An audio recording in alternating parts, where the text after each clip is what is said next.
So today's topic is statement of cash flows. And as you can see, I don't have any slides because I'm just gonna write some stuff on the board and work stuff in Excel because that's all it is.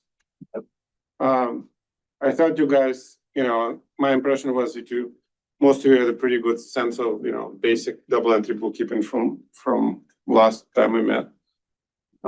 If you struggled a little bit, feel free to reach out to me. I'm really happy to help you. But like what we did last time was mainly kind of just a prerequisite, right? That's what's the stuff that should be covered in GMAC. So, but I just wanted, normally I don't cover this in 1 week, right? When I taught accounting five class, which no longer exists, we covered in about 3 weeks, right? We went through, but presumably that stuff. So in this class, what we're gonna do is focus less on the double entry bookkeeping elements of things, more on the analysis side of things. Like that's why courses called financial statement analysis and management control, right? So in the first class, sort of until the midterm, we're going to focus on management interpretation of financial information. And then after that, we're going to talk on the control aspects, right? How to use financial information internally.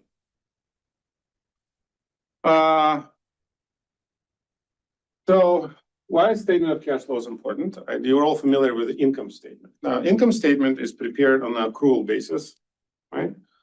What does accrual basis accounting really mean? It means that you are trying to capture in your transactions, not just the cash inflows and outflows, but you can try to figure out, okay, if there's an economic event that occurs, whether it's a sale, whether it's some sort of a transaction that binds you to paying somebody. What is more important from the economic perspective, not just what you owe these people today or what they owe you today, but truly an economic impact over time, right? Therefore, for example, that's why we have accounts receivable. And accounts receivable, what do they capture? When you debit accounts receivable and credit sales, you're saying what? I've earned this money, but I will be paid for it later, right? Provided there is a reasonable possibility of collection and all this other stuff. So you want to capture the economic consequence of doing it today. That's the point of accrual account. Same thing, for example, if you, you have employees working for you, but at the end of the year, you don't pay them till the next year, but you've been bound to pay them for the services they delivered now. That's why we record an adjusting journal entry to this year as debit salaries expense, credit accounts, accrued expenses or something. Right? Now, and the goal here is to capture the economic substance of the transaction rather than simply what the cash exchange behind. Does that make sense? Now, not everybody does it that way. You can have for example, most people for the tax purposes, we follow cash basis of accounting. Right? We individuals, when you file your annual 1040, right? You don't say, oh, employer owes me money, I will, record the receivable, right? Right? You typically, for tax purposes, most entities will follow the accrual basis of account. Cash basis of account, most individuals. Not corporations necessarily.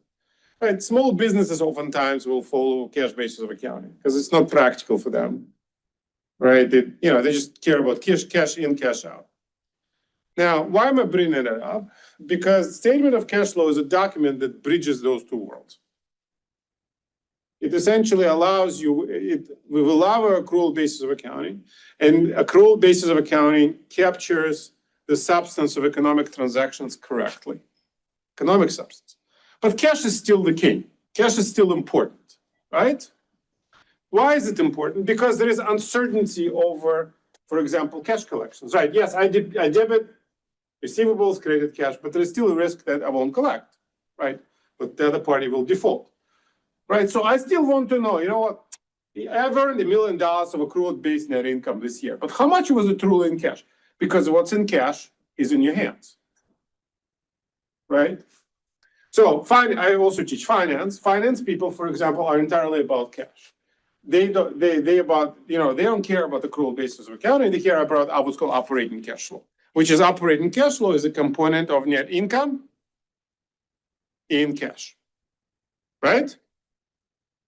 So all the statement of cash flows is, at least the top part with the operating statement, is a conversion of your income, your accrual-based income statement to a cash-based income statement.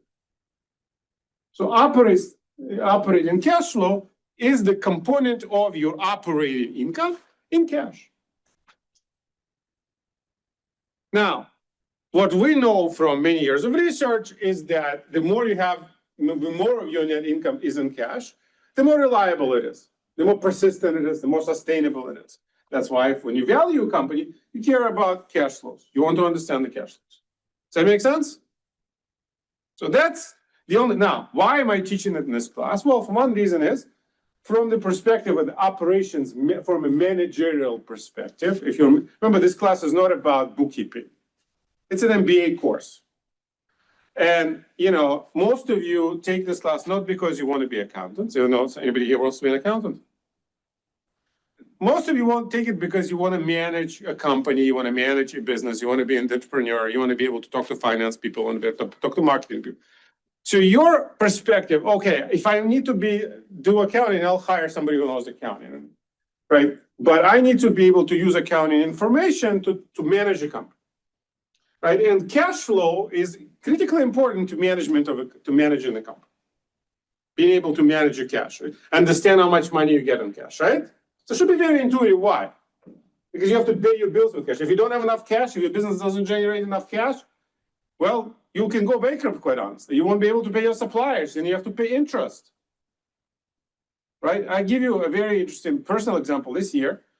My wife, for example, believes that we should prepay our mortgage as soon as possible, that she doesn't like to have debt. Well, we've been prepaying our mortgage, which has fairly low interest rate, because we got our mortgage before the inflation, very aggressively. Well, happens to be in April, I got into a car accident, totaled my car. Now, thank God, and so I ended up kind of like, I either have to go to the bank to buy a new, right? I have to wait for the insurance to pay out. Typically, insurance doesn't pay out enough for a new car, so I have a choice of borrowing money from the bank at a much higher interest rate than I was paying on my mortgage, right? Now the my interest rate on my mortgage is 3.5%. The interest rate in the mortgage is close to 7%, like 6.75, not the mortgage, on the car loan, 6.75. If I simply didn't listen to my wife and accumulated that cash, either in some sort of treasury, securities, or something like that, I wouldn't have that issue, right? I would have had money available, right? And in fact, thank God I timed it just right, because the CD just matured just in time for me to. But yeah, this is a very classical example of how you have to manage your cash, because sometimes, because you have immediate needs. And if you need what's called immediate liquidity needs, right? You need to be liquid because there are some unexpected payments. So if you don't have liquidity needs, you have to go to somebody to borrow that money. And to borrow that money, you have to pay them interest, right? So for companies, cash flow, managing your cash flow, understanding your cash flow is critical. Now, what we're going to spend time today is simply understanding the mechanics and some analysis of statement of cash flows. Okay, how do you prepare? So next thing what I want to do, I gave you kind of a problem that I made up many, many years ago for my students when I taught introductory financial accounting to undergraduates. This is this problem right here. Let me share my screen.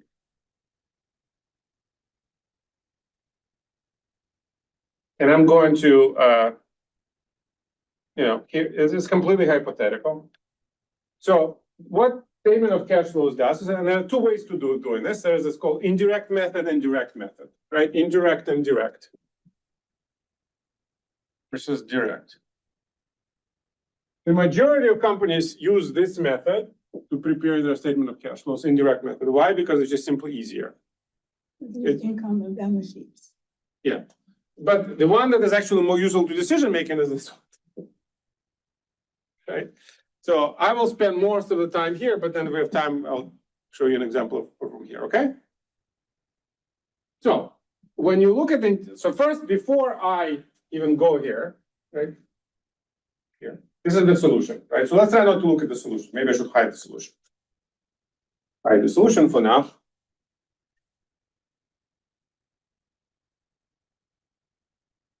The very first step, this is a sort of a made-up balance sheet. So,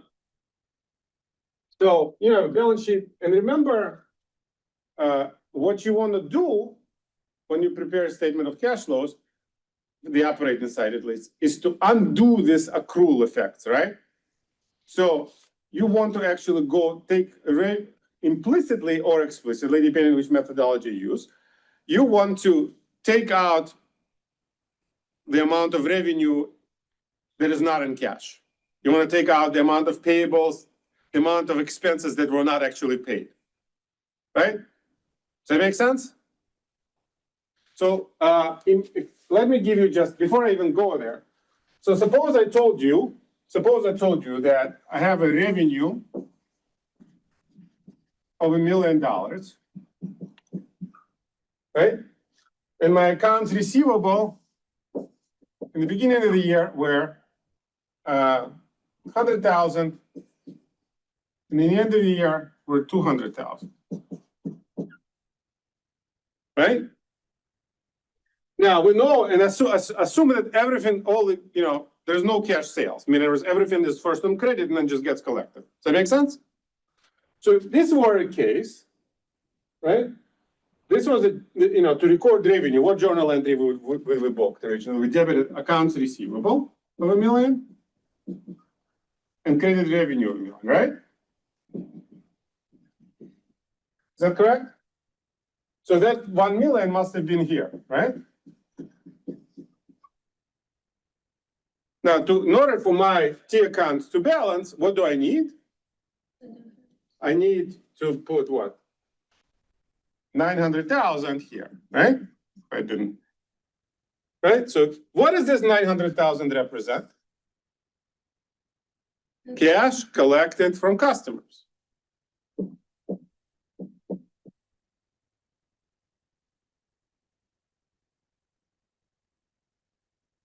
Right? Does that make sense? And you'll understand in a minute why I'm showing this to you right now. Now, you could do it, this is what, and this is a line item actually in the direct statement of cash flows. Now, but essentially what I'm doing with the indirect method is doing exactly this exercise, except I'm not going to do it explicitly just like I did here. What was the other way to undo the effect of the fact that the amount of revenue that I collected, only 900,000 was in cash? See, my revenue was $1 million, but only 900,000 of that was in cash. You see that? What could I have done? I simply could have taken out the increase in receivables from revenue, right? Does that make sense? And that's essentially the rule we're going to follow. Anytime, so we're going to start with to construct the statement of cash flow indirect method, we're going to start with net income.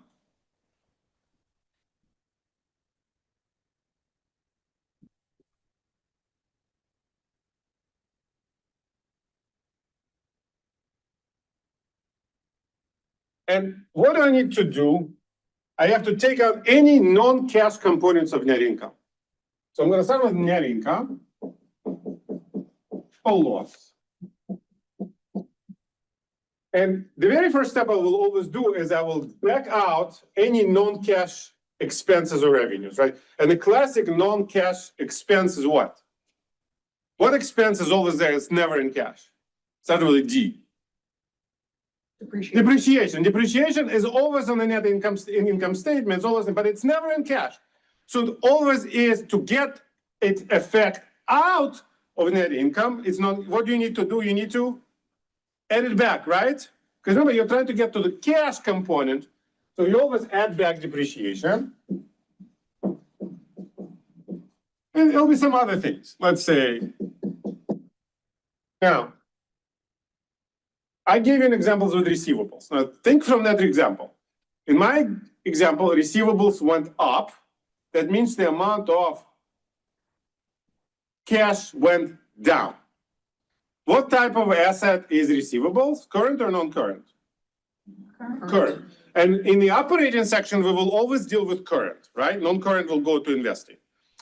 So the rule is you subtract increases in current assets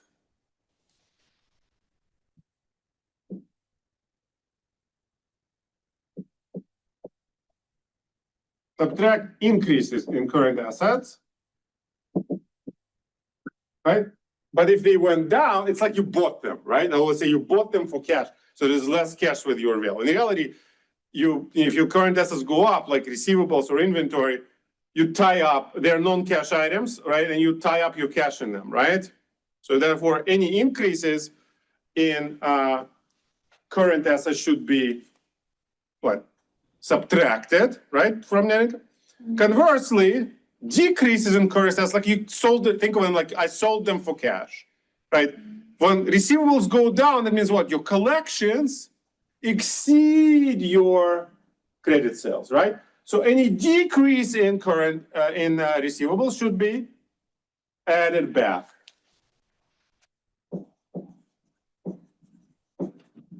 Decreases in current assets. Current liabilities work exactly the opposite, right? When current liabilities go up, it means what? When your payables go up, that means you're not paying what you should be paying, right? That increases your cash, right? So increase it, then you add back increases in current liabilities, and you subtract decreases in current liabilities. Because when your payables go down, it means you're paying them off. So your cash is going down. And that's what, roughly speaking, is. We'll get, if you go through this list, which is rather mechanical, that's what will give you your CFO. That's the recipe. Does that make sense? Questions on that? So I'm just trying to explain to you the intuition of what we're doing.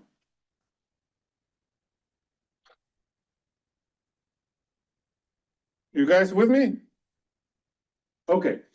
Now, so the very first step in preparation of any statement of cash flows is to simply take your balance sheet and calculate annual changes, right? So this is my current year, this is my prior year. You see this is year 3, year 2. See that?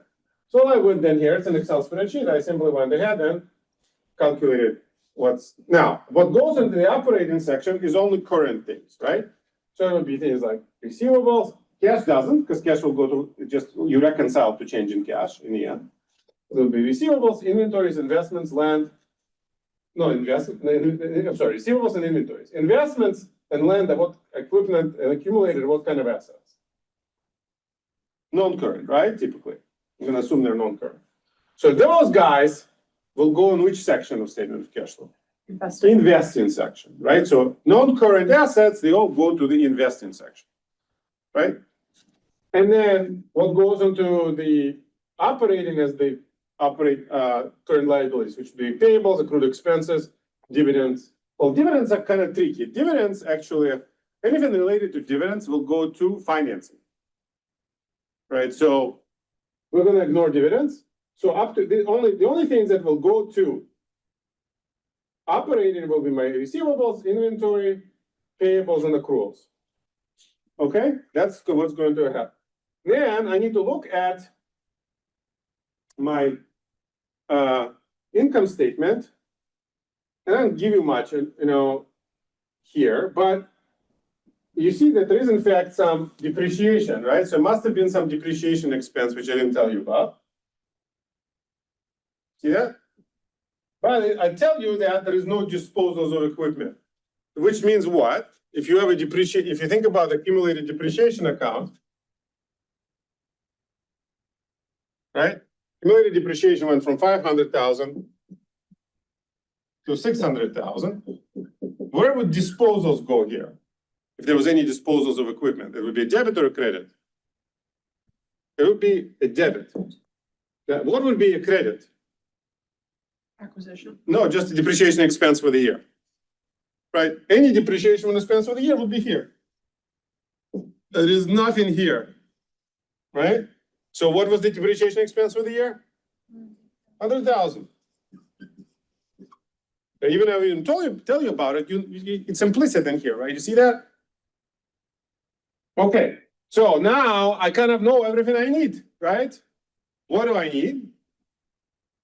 I can, to calculate my operating cash flow, I'm gonna start with my net income, which is how much? So my net income is 700,000. The first thing I'm gonna do is add back this guy, depreciation expense, because it's automatically a non-cash item. Ellie, you have a question? No, I found it. I was just looking for where the net. Okay, so depreciation expense is 100,000. All right, so I added it back. And then I'm just going to go through cash. I ignore because cash will be the very last line item of my statement of cash flows. What happened to my accounts receivable? Well, they went up 60,000. I add it or subtract it?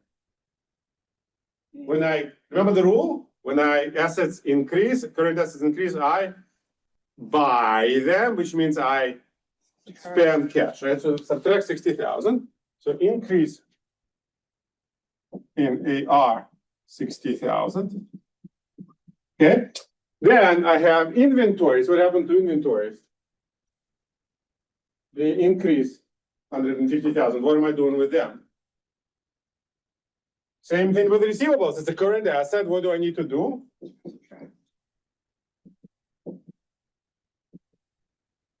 $150,000. And then I go down, right? Because this guy's over here. I told you what? Non-current. Non-current assets, and they go to which section? Investment. So I go to payables. What happens with payables? They went from 320 to 350, so that's an increase in payables. So that means when liabilities go up, I borrow money, as if like I don't pay, right? So what do? I add it, right? That's right. That's right. So increase NAP.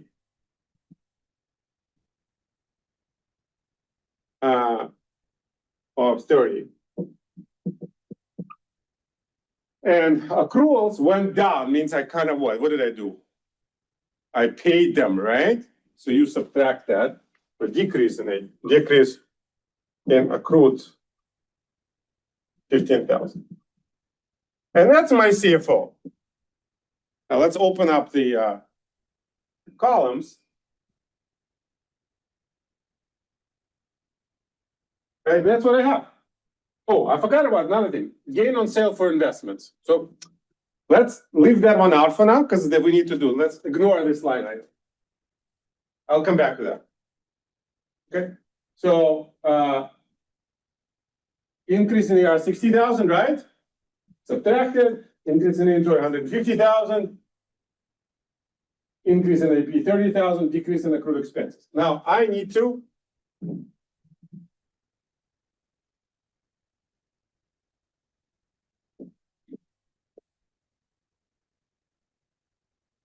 this gain on sale of investments, I will come back to it. It's kind of like a placeholder. I'm going to put like, and I'll explain to you in a minute why.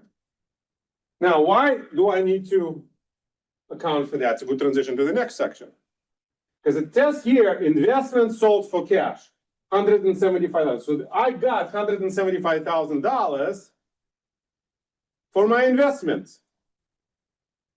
Now, but look at what happened with my investments before. I had 150 and now I got a 0, right? Now, what happened here? If I wanted to reconstruct a journal entry of what I did with this investment, I got cash of how much? 175. 175. I credited investments how much? 150, right? And the difference is? 25. What do we call it? Gain on sale of investments.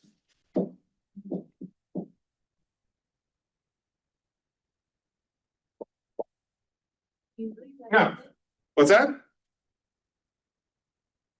I'll get there. Just hold on. Right? I'm saying like on the chart, it say gain on sale of equipment. You doing that one, right? Or you doing the one to the far right, right?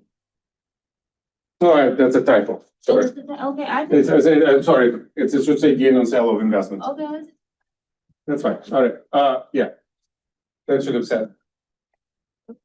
Sorry, my bad. No. So let's fix that. A gain on sale of investments. Thank you for pointing that. All right, now, why is this important? Because in the next section, we are going to do an investing section, right? In the investing section, you record, what do you record? There's cash flow from investing activities, like used to pay for long-term assets, and cash received from sale, right? Those gonna be, and you simply just record cash in, cash out, right? So if I wanted to prepare CFI, I already know that I received what? Cash from selling investments, right? How much? 175 I got. 125 was the book value, that's all. But I got 175. But here's the problem.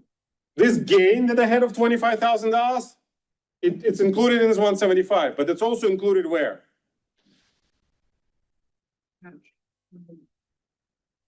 It's in net income, right? I can't have it in both places. Otherwise, it's not gonna work, right? So we want to keep it here. Right? But not here. So therefore, to make it work, otherwise our cash flow statement is not gonna work. We need to subtract it here, 25,000.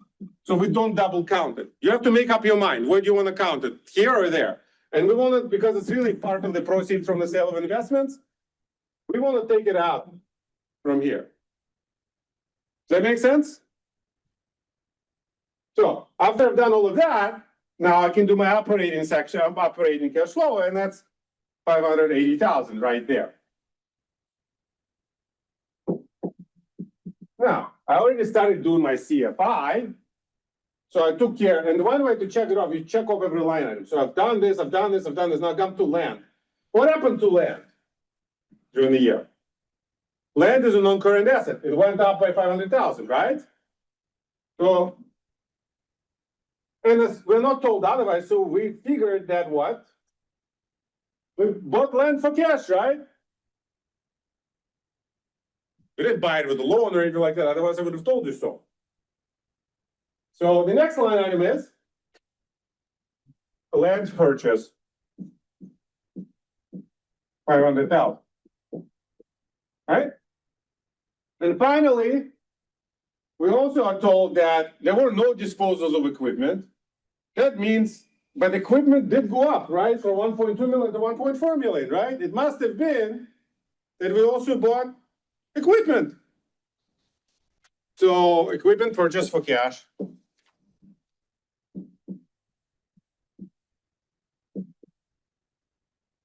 $200,000. Right, and that's what I have here.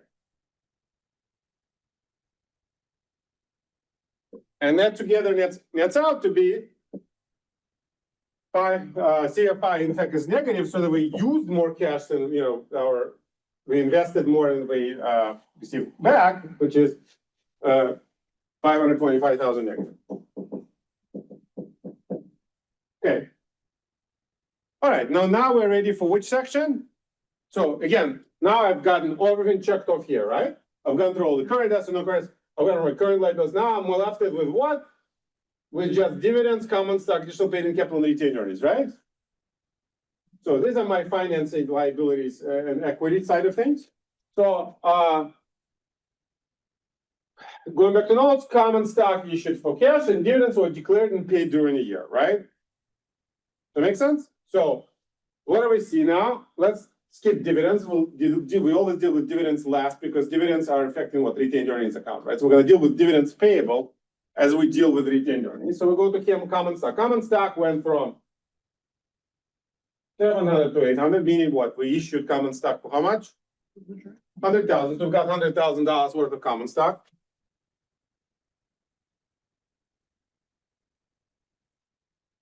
So CFF, common stock issue, 100K. Right. But is it just this 100,000, but there's also additional paid in capital, right? Remember, additional paid in capital also is just this extra so it's not just 100,000, it's 100 plus 100, right? You see that? So it's really 200. Because if I wanted to reconstruct the journal entry, it was something like this: cash, 200, common stock, 100, additional paid in capital, 100, right? Does that make sense? So I have proceeds for common stock issuance of 200,000.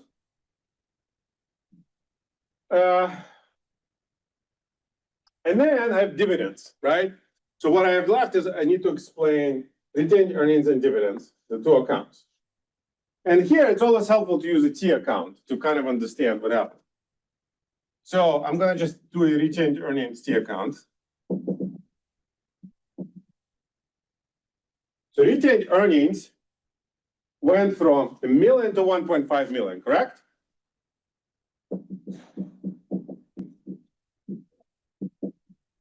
And then you need to reconcile it. So what else? What is an automatic credit to retained earnings? Always. What? This guy. Net income, right? So this was a credit, 700,000.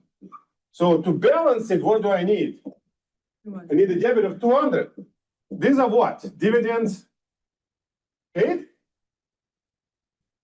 No, these are dividends declared, right? Declared, dividends declared. Because the dividends declared, when you declare a dividend, what journal entry do you make? You debit retained earnings, right? And you credit dividends payable.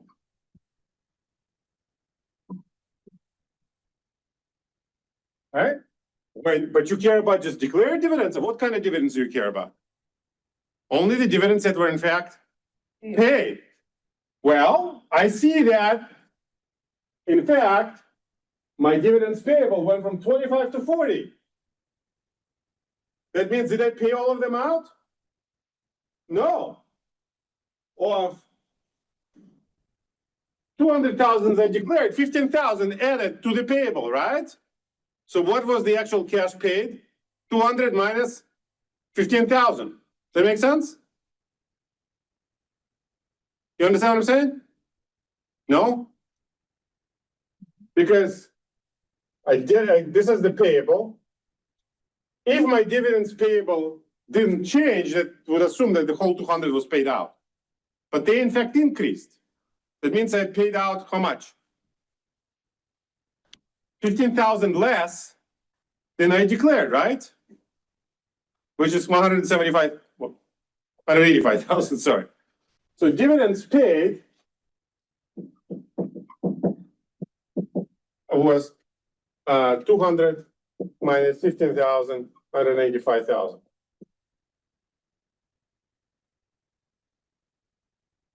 So 185,000, and that's a negative, right? And so therefore my CFF is the sum of those two numbers. So my CFF is 15,000. You follow me?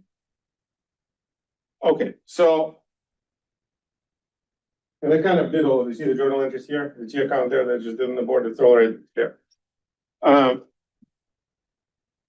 Now, the last part is simply, remember, you have to reconcile the beginning cash to the ending cash.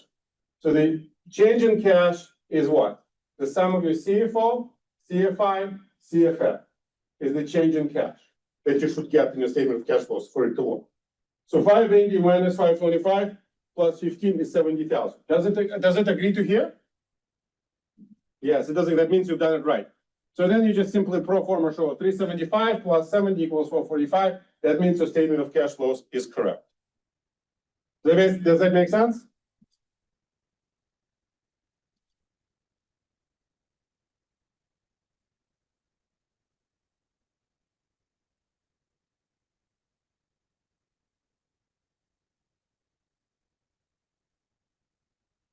Okay, again. The very last step, the sum of the CFO, CFI, and CFF should equal, if you did it right, should equal to simply to annual change in the cash balance for the year, which it does or does not? It does, right? The last two lines simply show that if you add 75,000 to the beginning balance, you have the ending balance. That's more of really the statement of cash flows ends here. So long as you can show that these two numbers are identical, that means you're right. You did it correctly, right? Does that make sense? Questions on this problem?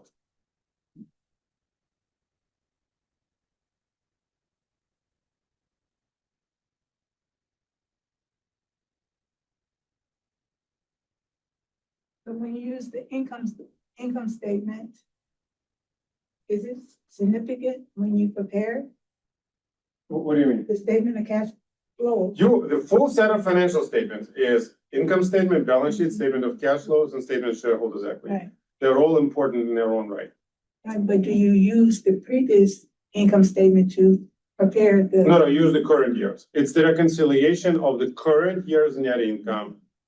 It's the explanation of how much of the current year's net income is in cash. So last year's net income is irrelevant here. Well, last year's balance sheet is relevant, but not because you're looking at changes in balance sheet accounts. But you basically, it's this exercise is to say, okay, I made this year $700,000 in net income. Well, of that, for example, 180,000 was in cash, which is the operating side of things. Right? And then you just show the investing in finance. Now, what's the goal of doing this? The goal of doing this at each tax statement of each component of the cash flow statement tells you something slightly different.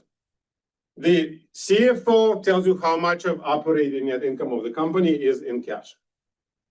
That's important in its own right? You don't, because why? It kind of gives you a sense of certainty of collectibility of your net income, if you will, right? The liquidity of your net income.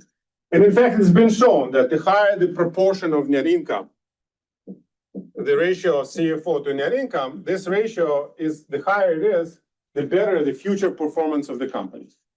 The better the future net income is. So, why is that? Because when the more stuff comes in cash, there is less uncertainty about collecting future receivables, for example. Right? Because if you have too much of your net income in receivables, well, there is always a chance that some of your customers will refuse to pay. And you'll have to take a write-off. That's one reason why IRS does not, for example, allow you to, well, no, I take it back. I was about to say something incorrect. But, we want that ratio to be as high as possible for a healthy company. Now, it also tells you, if you look at the CFO, right, obviously, you want this number to be as positive as possible, right? Because it's sort of, when we talk about company being a cash cow, that's what it means. It generates a lot of cash for you, right? That's what net income, this is really a statement about operating cash flow. Now, it also, depending on what kind of company it is, I think I posted a video about that. If I didn't, let me know. Depending on what kind of company you are in terms of your life cycle, stage of your life cycle, you will have different patterns between these three components, right? So if, let's say, a startup company that just started the business is going to is like to have what? A more negative CFO, right? Because typically lose money, they spend more than they bring in, right? They're going to have a more negative CFO and they're going to have a more positive CFF, right? Because they're essentially burning their investors' cash. They're raising money on the market. They're putting in, they're going to have also a negative CFI. They're going to invest that into the new products and building factories, right? So pretty much the only positive number is the CFF. Everyone else is negative because they're taking money from the shareholders, they're taking money from the creditors, they're putting it into business, and it takes them a while to come up with the next iPhone or whatever it is for them to start making money, right? And a lot of startups burn out for that reason, simply because they never met their new iPhone, right? They go out of business. At the end of the day, it can only be like that for that much, That's the issue, for example, with biotech companies. With biotech companies, they pretty much lose money for a long, long time until they come up with their next blockbuster drug. And that's why so many of them go out of business. That's why they're hard to value them, is because, so many of them, you don't even value them using accounting numbers. You value them on basis of other things. Now, if you're a more mature firm, over time, as your product starts taking off, this number should become more positive, right? Yeah. Can't be negative forever. And as you progress, as you grow, you want to, this number should be as positive as possible. Eventually, you want to, start giving money back to your creditors. Now, so this number should become smaller and become more negative, right? The more smaller the CFF is, it means that like if you're positive here or small or negative here, it means what? You're generating money internally and you're paying money back to your creditors, to your shareholders. That's a definition of a healthy company. Now, if this company grows, it still invests, the investing side of things could be negative. It's the ideal growing healthy firm has a positive number here, negative number here, negative number here, right? It's investing and it's also paying back the loans, it's returning dividends, it's repurchasing stock and so on. Now, as the company kind of mature, their growth opportunities go up, their growth opportunities sort of shrink, so their investing will go down, right? They'll start, maybe they'll liquidate some investment, but they still want to, there's a life cycle.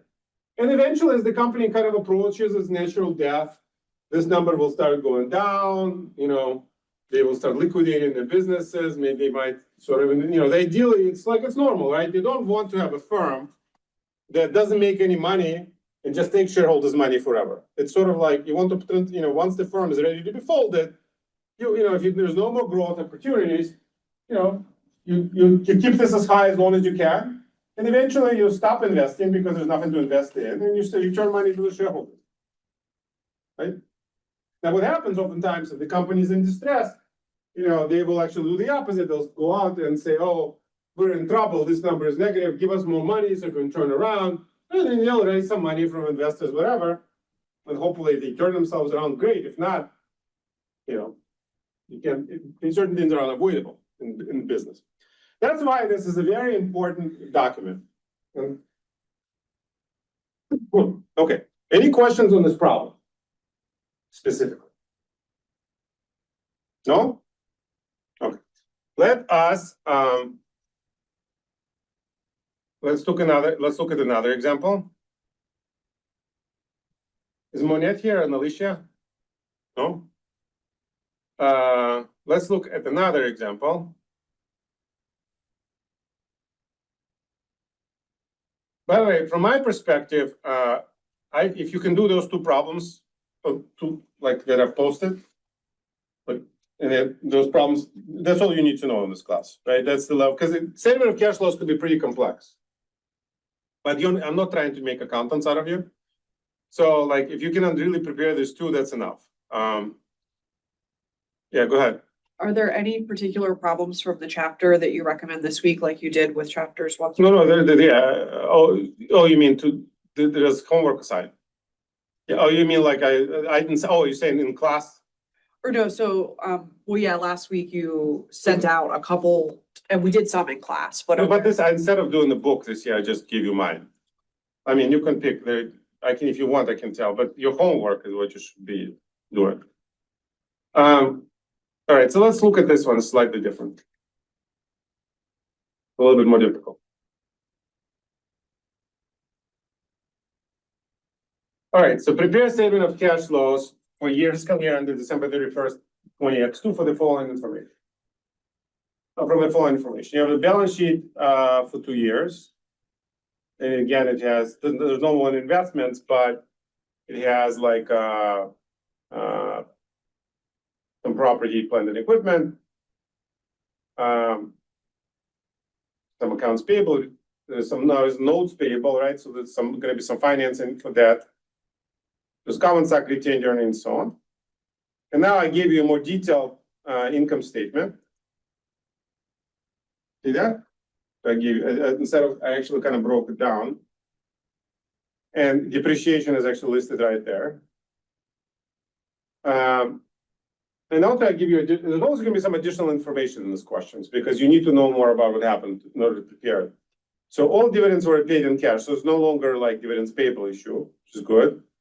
There's $2,000 worth of PP&E was acquired for common stock. So that's important. So you see, some common stock that was issued, in fact, all of it, it was a non-cash transaction, right? They basically debited equipment and credited common stock. There's no cash involved. That means what do you need to do? Ignore it. You only care about transactions that are in fact in cash.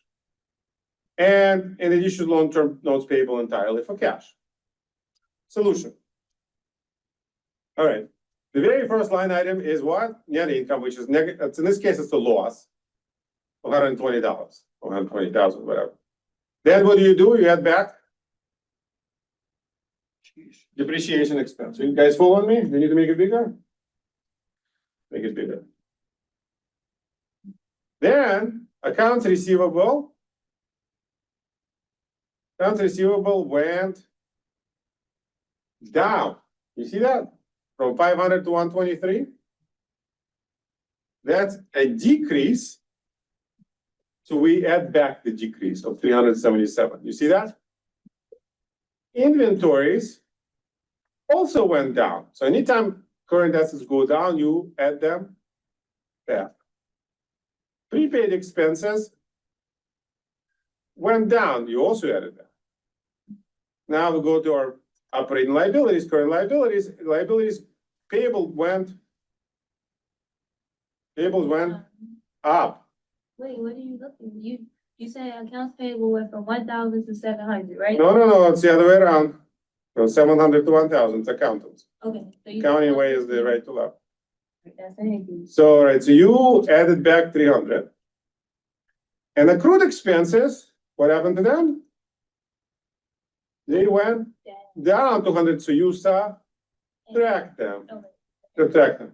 And that's my cash flow from operations. When you add these guys up, that's my CFO, 2457. The next part is to go to which account? Financing. Yeah, investing. And then, And all we know about investing. So which accounts are subject to investing?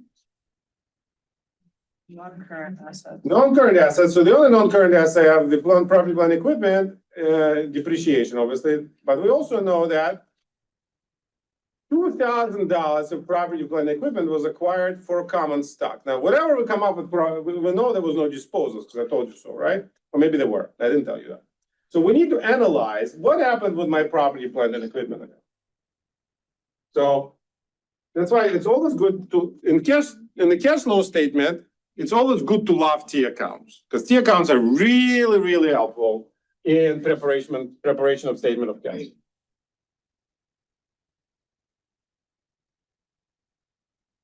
So you need to obviously analyze the PP&E account, accumulated depreciation account at the same time, right? Because they're right. So I'm going to have my account here, PP&E. I have my accumulated. So I'll just write out the balances. So my PP&E went from 3,000, 6,000. My accumulated depreciation went from 1,000 to 2,500.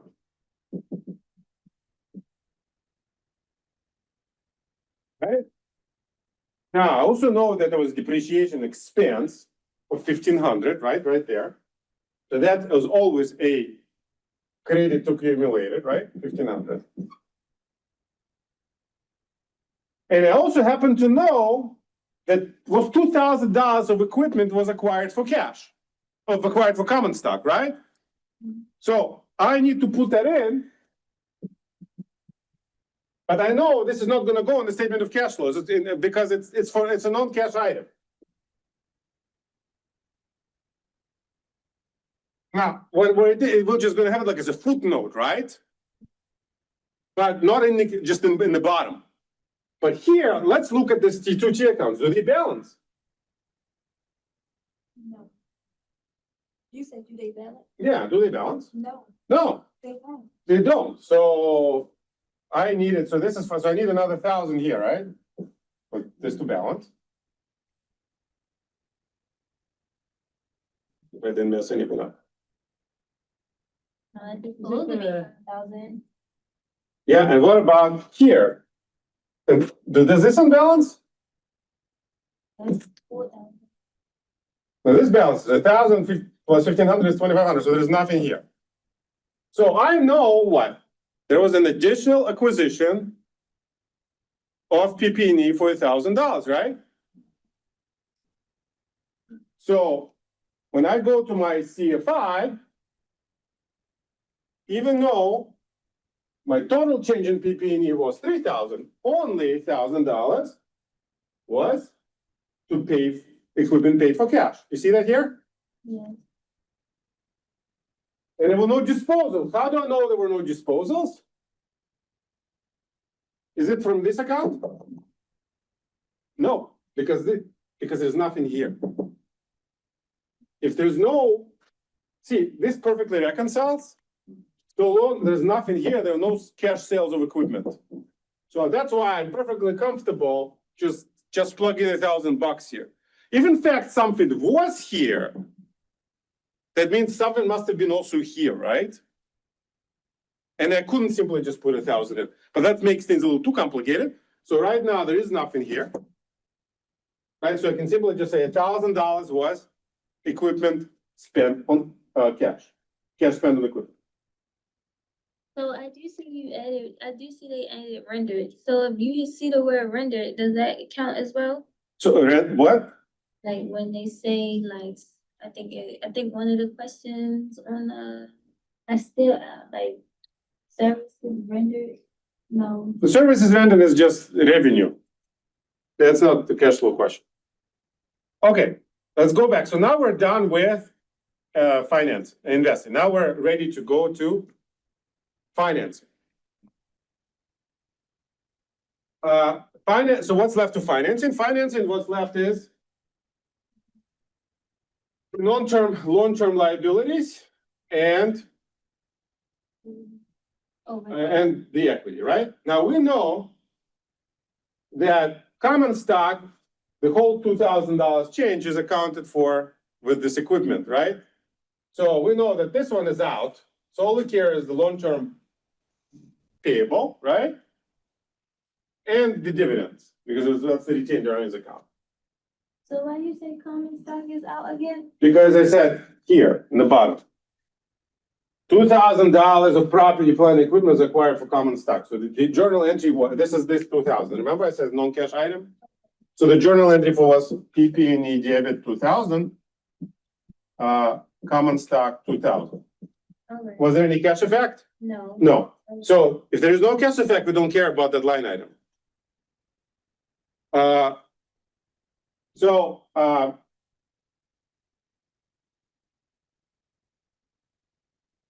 One item is easy, is that long-term notes payable went up by 4,000. Presumably, this was the debt financing issued for cash.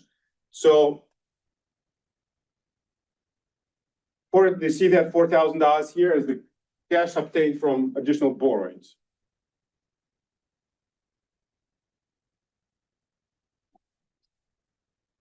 $4,000, right? That's just from the liabilities from the net payables going up. Is that okay? So the last part is to figure out the dividend payments. And I told you to do the dividend payment. There's no dividend payable. All dividends were paid out. So all we need to do is analyze our retained earnings account.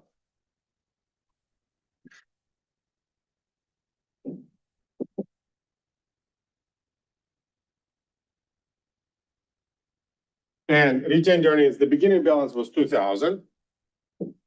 The debit was, and the end it was debit 377, right? A negative. There was a net loss of 120. So income is posted as a credit, loss is posted as a debit, right? So it's 120 here.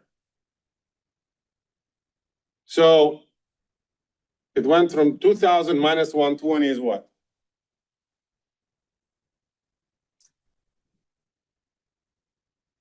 Remember, your dividends will be here.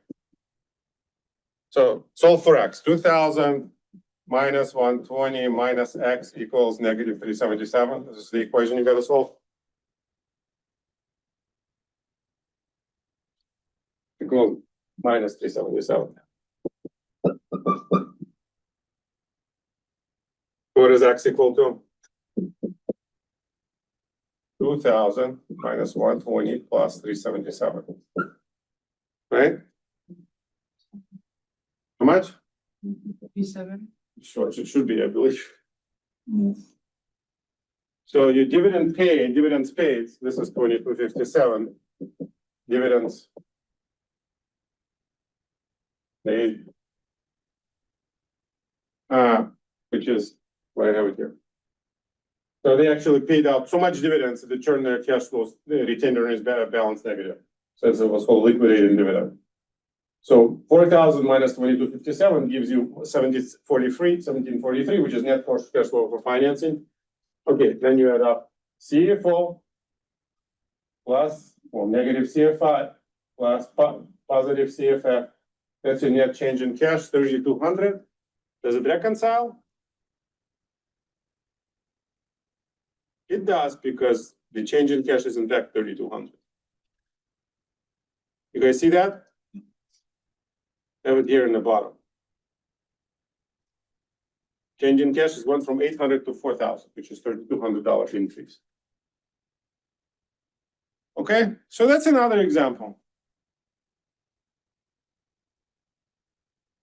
So far, any questions on this problem?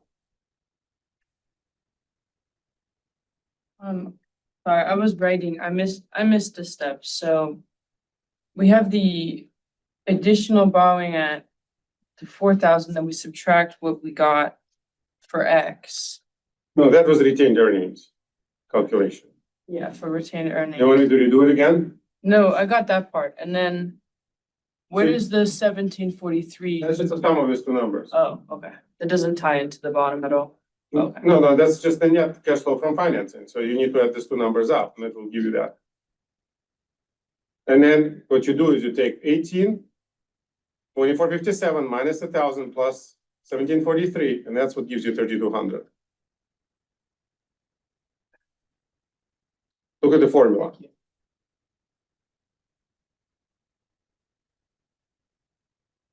Does that make sense? So change in cash is your CFO plus your CFI, or in this case, plus negative CFI, plus your CFF. That's a change in cash, always. And that has to agree to the change in the cash balance from the beginning till the end of the year. Does that make sense? Okay. Okay. So any other questions on this problem?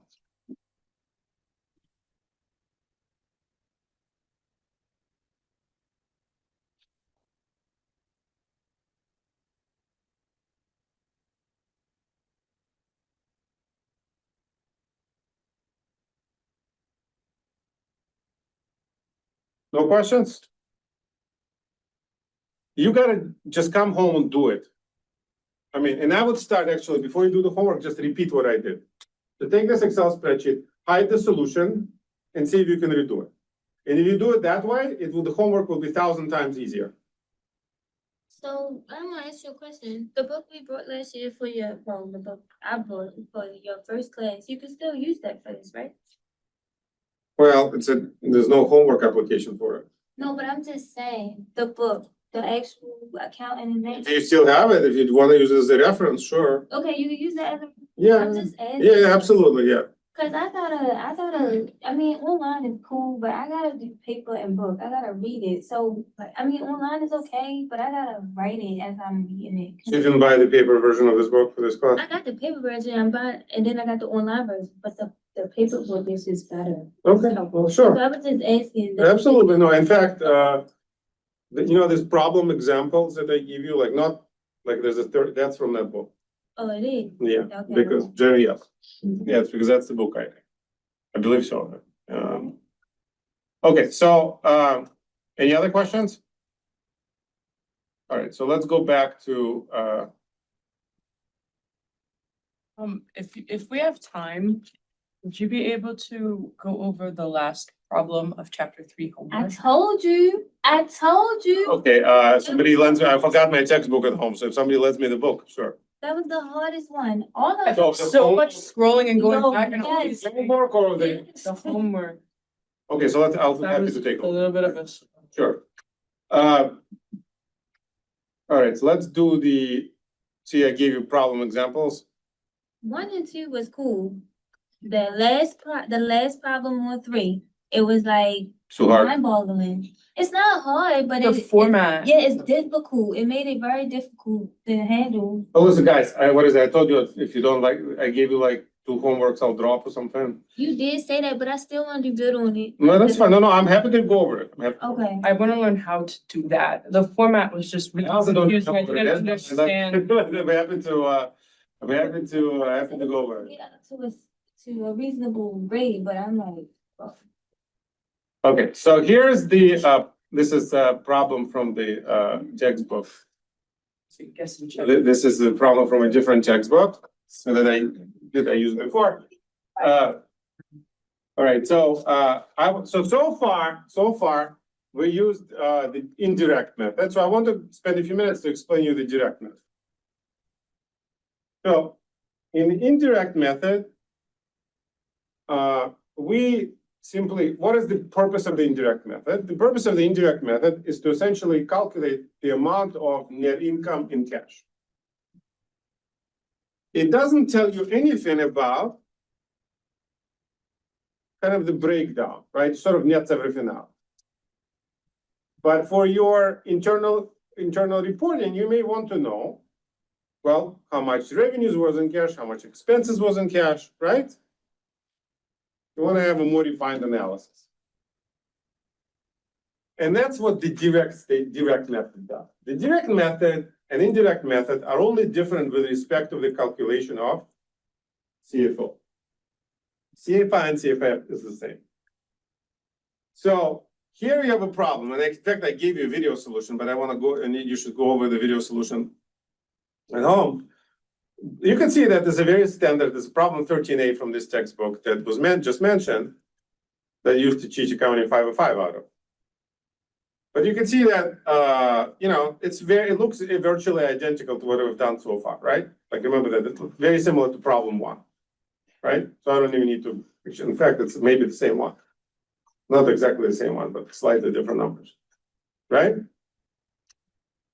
Now,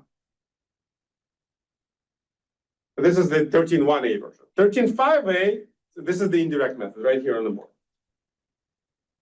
Actually, let me share the screen because. Right, so it's kind of what we've done with problem 1, right? The direct method, the difference between direct and indirect, it will take, rather than just have net income plus depreciation minus change in current assets, plus changes in current liabilities, that's equal to CFO. It will take components of net income, revenues, expenses, and derive their cash amount separately by line item. Does that make sense? So let's see how that's done. So instead of starting out, remember I said the CFI and CFF are the same, right? So they're not here.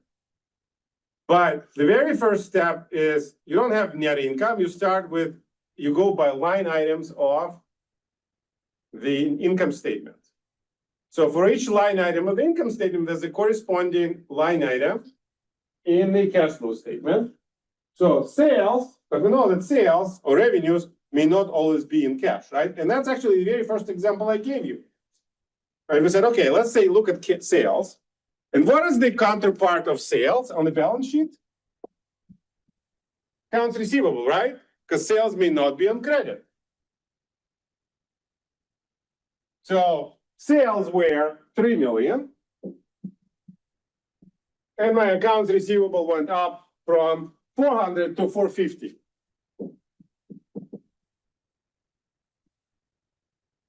Well, we said automatically sales, we're assuming they're always on credit. So the 3 million should have been here, right? Remember that? And so now it must be, because they went up, this should have been what? 2950. Otherwise it wouldn't work, right?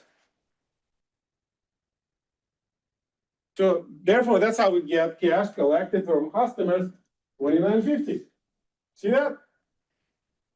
Now, what's the next line item? Cost of goods sold.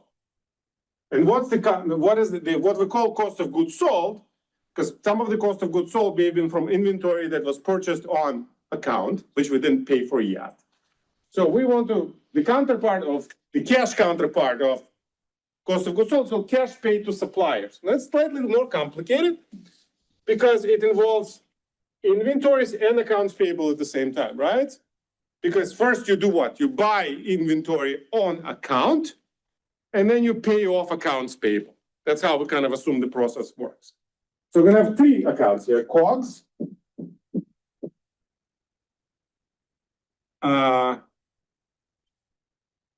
We have inventory, accounts payable. And we're gonna primarily leave in inventory account, because inventory account went from 750,000 to 770,000. Cost of goods sold was 1.4 million. And cost of goods sold is what? It's a credit to inventory, right? So it should sit over here. And what we're interested in here is purchases. And what is the amount of purchases? Well, the amount of purchases is 770 plus 1.4 minus 750, right? Which is, help me out what it is. So remember, beginning inventory plus purchases minus ending inventory equals COGS, right? Let's have that, or actually beginning inventory plus purchases minus COGS equals ending inventory, right? This is the equation that you guys learned. So what's my beginning inventory? It's 750 plus X minus 1.4 million equals what? 770, right? What's my X? X equals 770 plus 1.4 million minus 750,000. So it's So, yeah, beginning inventory plus purchases purchases. minus equals cost of goods sold equals ending, right? Now I'm trying to figure out what purchases were first. What were my purchases? So it's 1.1420, right? Okay. Now this is purchases. Now, purchases.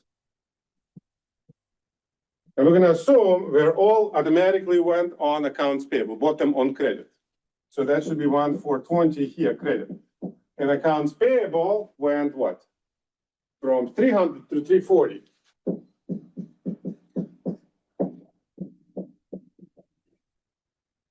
Well, does it work? Or not? So I need to figure out what the credit is here, right? And the credit is, you know, but clearly they went up, so it's 1420 minus 40. So this is 1380. Right? Didn't mess up. Yeah. So this is purchases for cash, which what we call here cash paid to suppliers. Does that make sense? Okay. Okay. Then we go down the line on the income statement. Depreciation expense we care about? No, non-cash. We skip it. Skipping it is an equivalent of doing what we do on the indirect statement. We added it back because I wanted to undo its effect. Here we can simply skip it. And then we have other operating expenses, 950,000.